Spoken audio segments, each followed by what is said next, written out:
presenting for the subject communication, myself, Afifah, my teammate, Maria, and also Haszlan.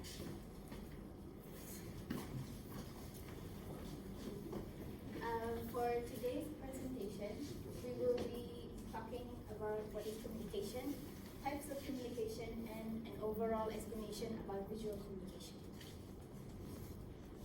So, what is communication? Communication is a basic human interaction that we do every day, technically like this, and it's also a way to exchange or to pass information towards each other. The main elements of communication is that we need to have the sender and the receiver. The types of communication is written, verbal, non-verbal, and visual. For now, we will be explaining about visual communication. So, visual communication is graphically representing information by using images or any types of models. Just as we see like on the streets or when people like presenting their models like on architecture, like people from architecture. So you can see what they did, what's the information about the buildings and such. Now I will pass this to my teammate Haszlan.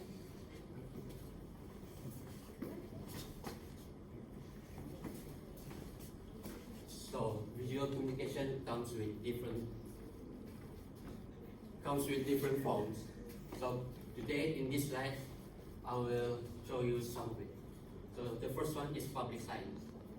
So what is a sign? A sign is a mark or shape that always has a particular meaning. For example, in mathematics and music.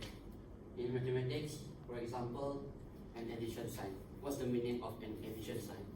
Addition signs mean you have to add a number or a positive number. So their benefits lie in the cross-cultural communication, which is not limited by language barrier.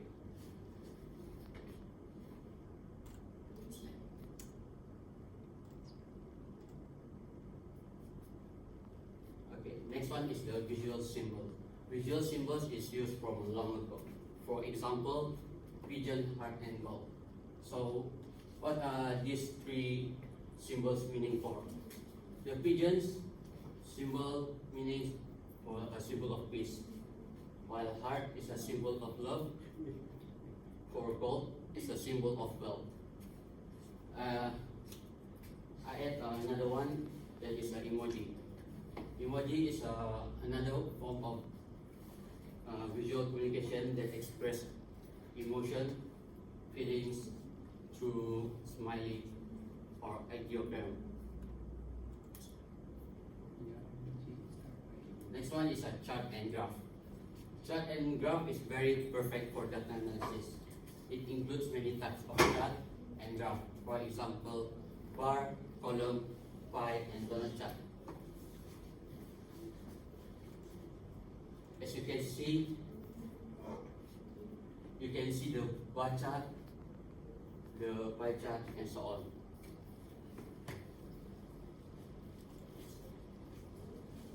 And the last one is a map.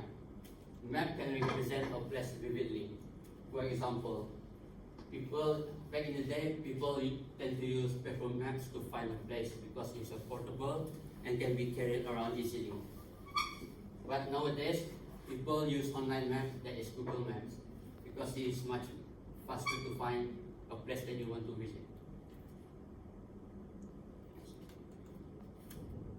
So what are the benefits of visual communication? The first one is efficient. So compared to verbal communication, visual communication prevails in the efficiency of communications. So for example, bar chart. Bar chart can help the audience to find the first and the last item in a glance. So for line chart with an uprising arrow tells the reader immediately that the sales trend is increasing. The next one is easy. one of the primary advantage visual communication offers is simplicity. For example, when you got lost in a place, the way to find a place easier and faster, you use a visual map and a 3D directional map such as GPS. The next one is flexible. Flexible is a symbol or picture will remove the language obstacle. And the next one is a visual chart and graphic can be posted online, put beside highway and stacked on anywhere audible. Such flexible form can bridge geographic distance and cross-cultural differences.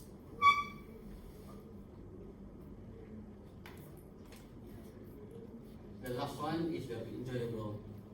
Visual materials are relatively more eye-pleasing.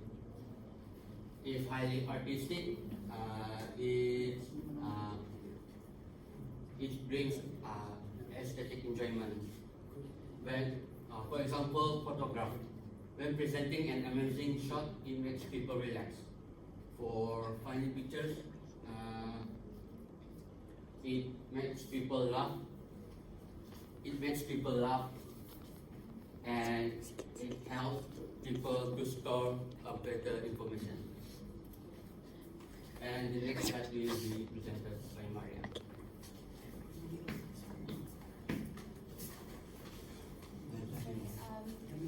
So just like how benefiting visual communication can be, it also has its own cons and downsides, which I will introduce to you.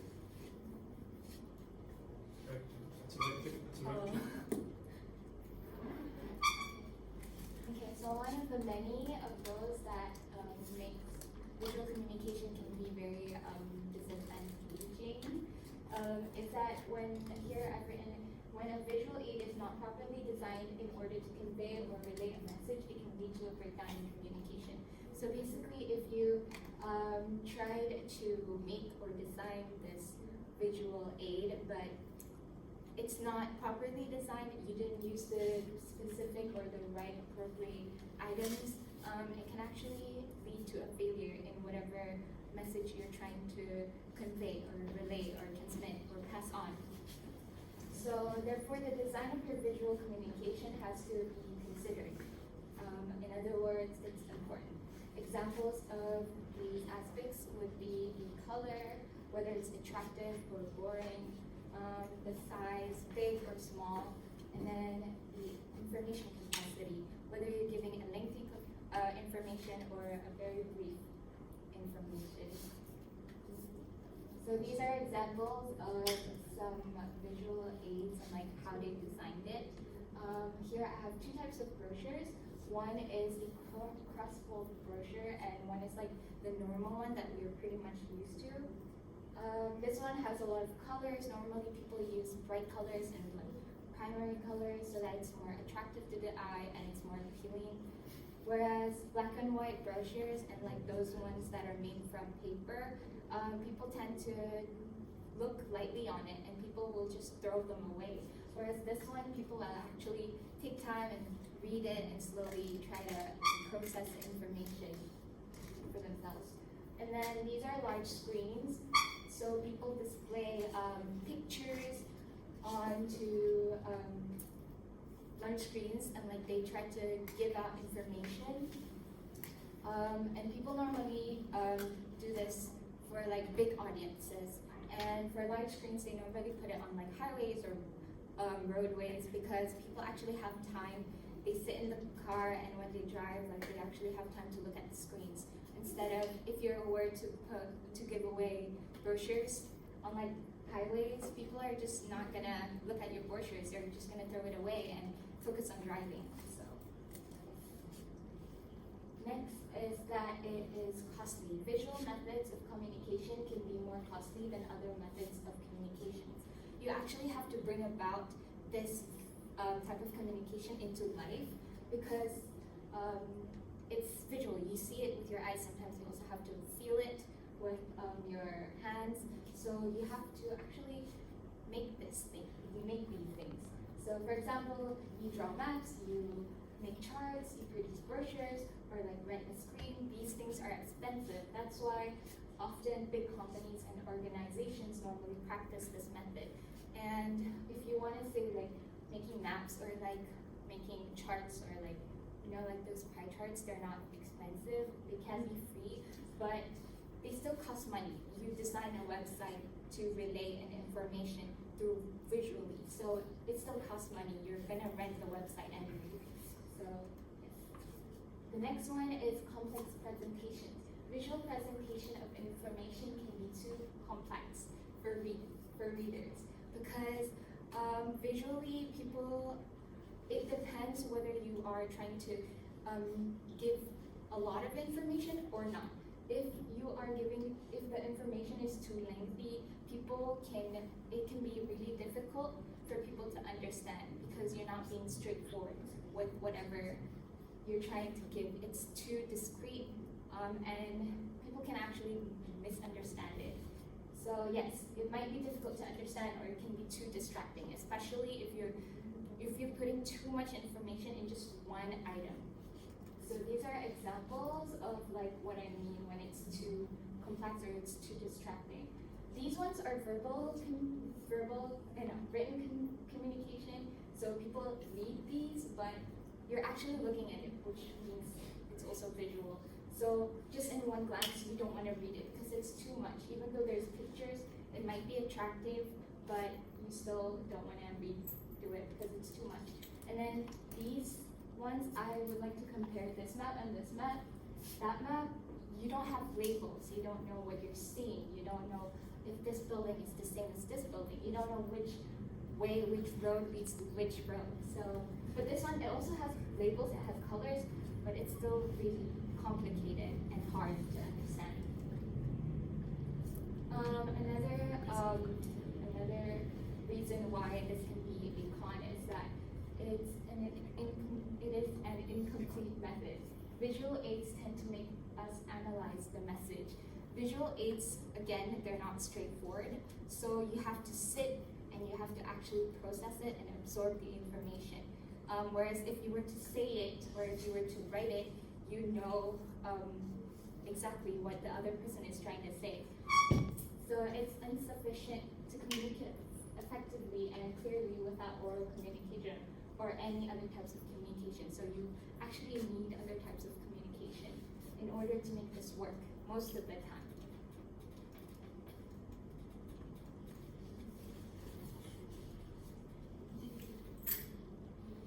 Okay, so mostly this is relatable for art, like this one. If you look at the picture or like the art here, you don't really know what it means. So people actually have to explain it to you. You can actually misunderstand this art right here. It says here that it's a moral philosophy that considers humans of primary importance, which means that how it actually explains how temporary humans' lives are. Yeah, and then there's a saying that says every picture tells a story, don't it? By Rod Stewart, which there's also another one that we're mostly familiar to, which is a picture says 1,000 words.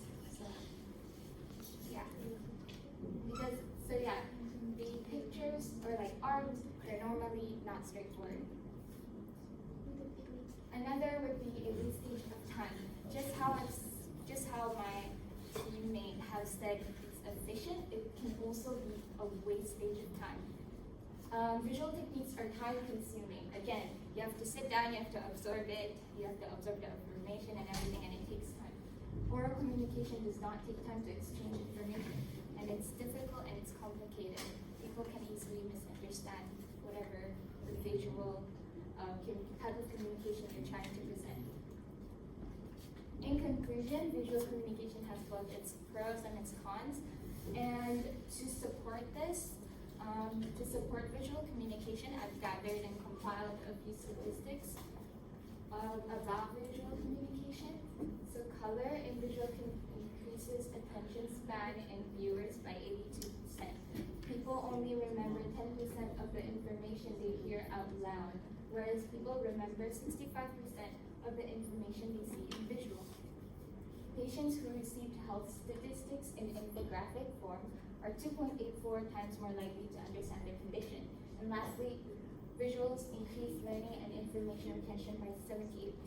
So what I'm trying to say here and what I'm trying to convey here is that no matter how disadvantaging it can be, it's still very necessary and we still use it in our daily lives, and it's still important, and we still rely on visual communication. Without visual communication, other communications isn't as supporting either for your whatever you're trying to present.